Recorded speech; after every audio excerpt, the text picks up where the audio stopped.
Vivemos num período de grande mudança, não apenas tecnológica.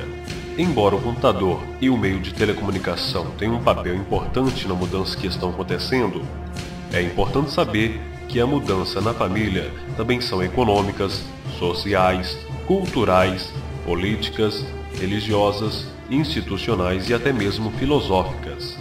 Uma nova civilização está nascendo. É crucial saber o impacto que envolverá uma nova maneira de se viver.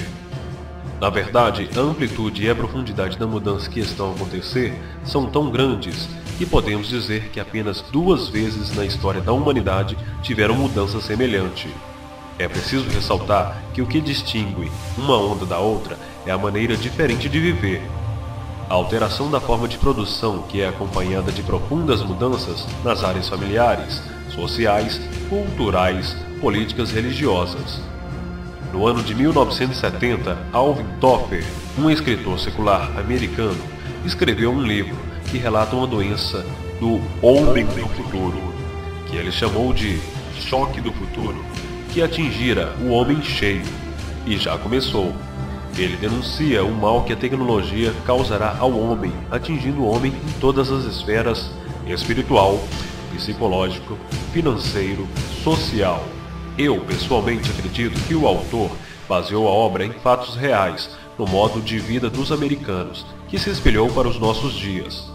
2 coisas impulsionarão as mudanças: a aceleração e a transitoriedade. Uma impulsionaria a outra.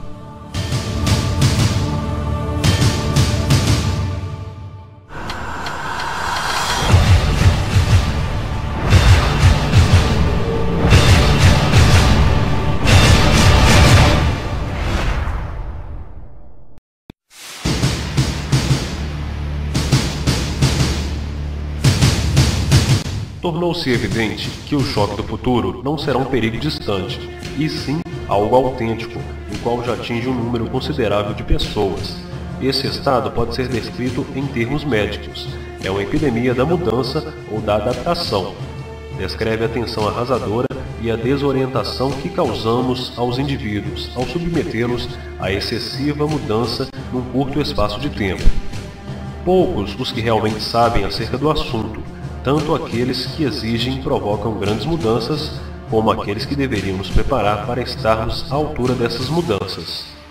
Por que será que alguns homens são impulsionados por uma vontade quase furiosa de mudança, enquanto outros fogem dela? A aceleração da mudança não se limita a infectar indústrias e o homem. É uma força concreta que se infiltra profundamente na vida familiar, nos obriga a representar novos papéis e nos coloca frente a frente com o perigo de uma nova e muitíssimo perturbadora busca pelas metas ou atingir o potencial que algumas vezes convém perguntar a nós mesmos se vale a pena. A maioria dos envolvidos na aceleração tem a reconfortante certeza de que um dia regressará à vida que deixou. Já a vítima do choque do futuro não tem essa certeza. O que está feito e não tem volta.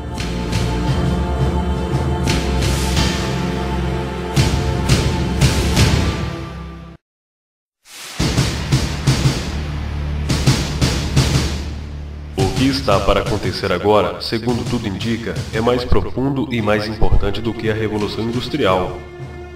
Na realidade, um número crescente de pessoas afirma que o momento presente representa nada menos do que a segunda grande cisão da história humana, só comparável em magnitude à primeira grande ruptura da continuidade histórica, que foi a passagem do rural para o industrial.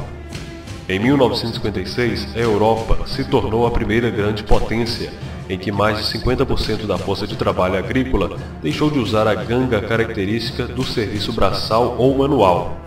Se a desaceleração é uma nova força social, a transitoriedade é o seu equivalente.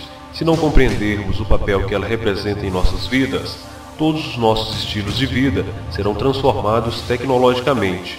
Sem o conceito de transitoriedade, o cérebro não conseguirá identificar o real do transitório, pois as mudanças que ocorrerão rapidamente mudará toda a estrutura familiar.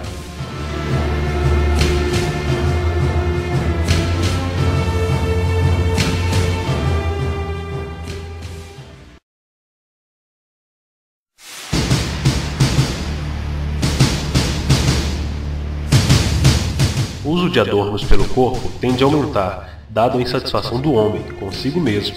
Surgimento do piercing e outros adereços foram primeiro usados pelos punk.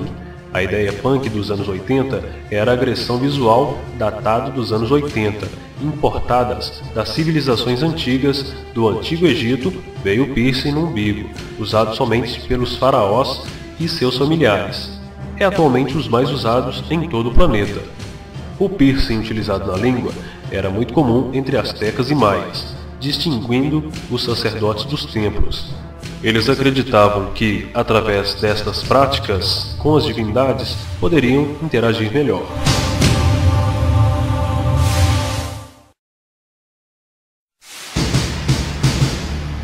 Analisando a marcha da civilização, identificamos as grandes mudanças que marcaram as famílias. A primeira onda familiar foi marcada pela atividade rural, onde a família era caracterizada pelos pais, filhos, genros, noras, netos, sobrinhos e avós. Portanto, famílias grandes, onde os filhos casados moravam juntos com seus pais, com seus filhos e netos, constituindo a família rural. Atividade predominante, agricultura e a pecuária. O homem e sua família satisfazendo necessidades primárias, alimentos, vestuário, manutenção da família. Nesta era, as mulheres cuidavam dos afazeres da casa. A segunda onda familiar veio com a atividade industrial, constituindo o setor secundário. É o tipo de atividade de alienação industrial, porque faz o homem repetir movimentos durante toda a jornada de trabalho. Para resolver o problema da insatisfação de seus empregados, criou-se a automação, começando a substituir o homem pela máquina.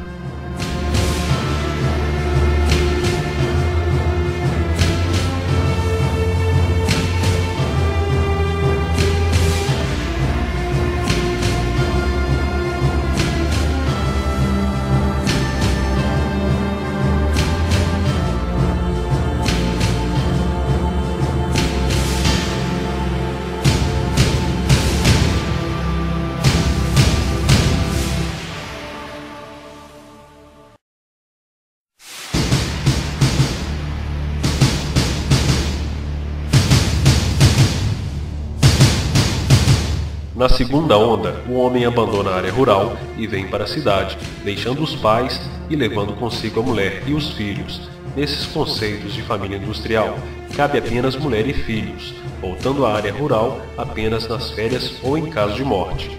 O homem diariamente desloca-se para trabalhar em torno da máquina, nos grandes centros industriais. Nesta onda prevalece o fluxo da energia.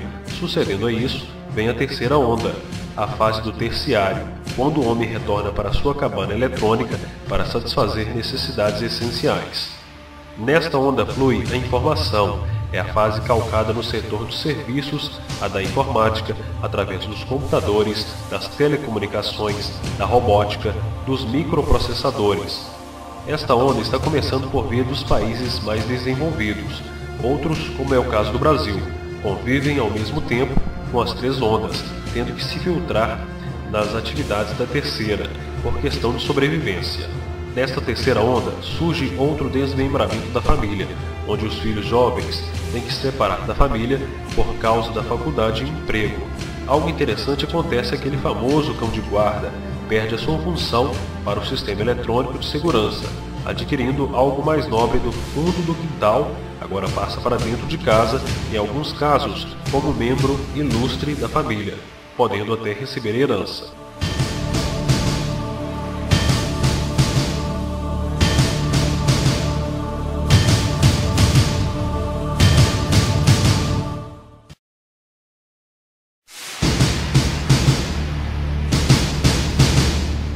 O problema é complexo. Como pré-adaptar o homem a um mundo novo de trabalho repetitivo, portas adentro a um mundo de barulho, máquinas, vida em ambientes superpovoados e disciplina coletiva, a um mundo em que o tempo, em vez de ser regulado pelas estações do ano, será regido pelo relógio e não mais pelo apito da fábrica.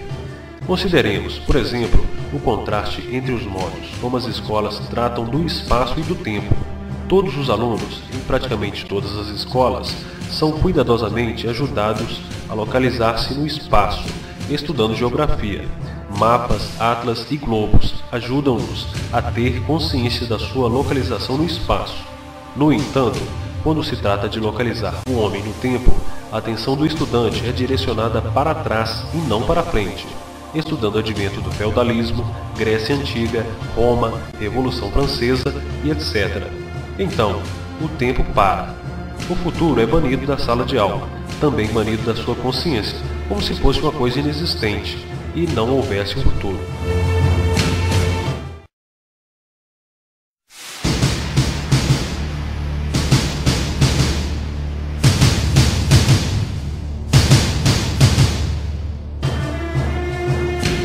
As novas tecnologias nunca vêm sozinhas. É um pacote. Mudanças tecnológicas seguidas de mudanças familiares, sociais, políticas e culturais. Esse conjunto de mudanças, nas últimas décadas, significou um novo modo de vida. A força de trabalho que gerava riqueza passou do uso do braçal para o uso do intelectual. As pessoas depararam com um novo tipo de economia que mudou praticamente todos os valores da sociedade. Os computadores começaram a ser usados. As mulheres logo perceberam que as novas tecnologias que requeriam o uso do cérebro em vez do uso braçal tornariam possível a ocupação de mulheres em postos de trabalho que antes eram prioridade dos homens. Isso realmente aconteceu.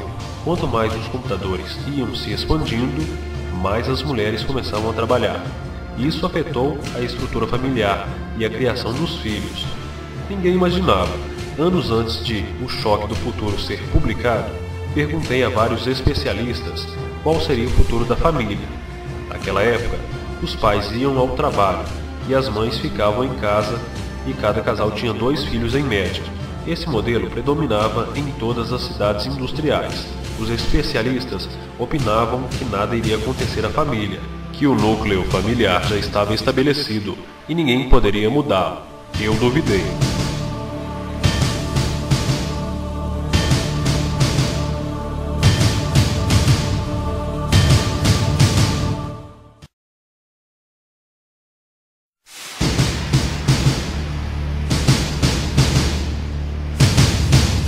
As mudanças que vemos hoje devem continuar acontecendo.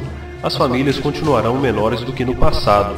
Teremos pais solteiros, casais divorciados que se casam de novo 2 ou 3 vezes. Não se pode mudar a tecnologia, o trabalho, a base econômica da sociedade, sem esperar que também não haja mudança na estrutura familiar. Uma coisa é consequência da outra. Hoje, a família tradicional é minoria, pois a maioria das mães sai para trabalhar em vez de ficar em casa tomando conta dos filhos 24 horas por dia. Essa foi a primeira mudança em massa. A tecnologia encurta o tempo e faz com que o serviço braçal diminui e aumenta o trabalho da máquina. Mas a máquina não trabalha sozinha. O sistema tenta equilibrar a situação dos mais carentes, fazendo testes para as crianças. Devido à nova situação criada, os filhos vão para casa à noite e final de semana, quando não há hora extra.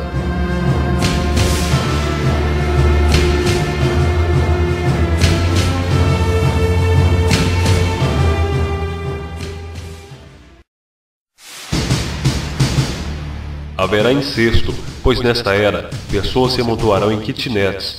Padrões morais serão mudados, dado as circunstâncias. A sociedade começará a adotar novos padrões para a família. Os líderes religiosos deixarão de ser o amigo da família e será trocado pelas pessoas que estão na mídia. A mídia induzirá a família a novos conceitos. Como são os mais íntimos da família serão imitados. Namoro de moça com moça será natural, homem com homem, casamentos de pessoas do mesmo sexo, com filhos adotivos formando família, serão comuns. Conceito como androginia será altamente recomendado para o equilíbrio da natureza humana. Desde os tempos remotos, vem se buscando um perfil para o homem do futuro, por causa da guerra dos sexos. Há de se somar as genéticas desses 2 seres. Como a mulher é um ser mais inteligente, há de se juntar a inteligência da mulher com a masculinidade do homem. Dessa junção é que surgirá o homem do futuro, a androginia. Androginia não é mito. É uma realidade que é colocada todos os dias no palco da vida, pela mídia, especialmente pela moda. Alguns psicólogos que pesquisam a androginia dizem que tais indivíduos possuem QI avançado e têm uma grande percepção relacionada ao comportamento humano, que a androginia não é uma doença, Consequentemente, não há cura. Androginia utilizou exemplos bastante conhecidos das grandes civilizações antigas, cujos deuses dessas civilizações não possuíam sexo definido para representarem,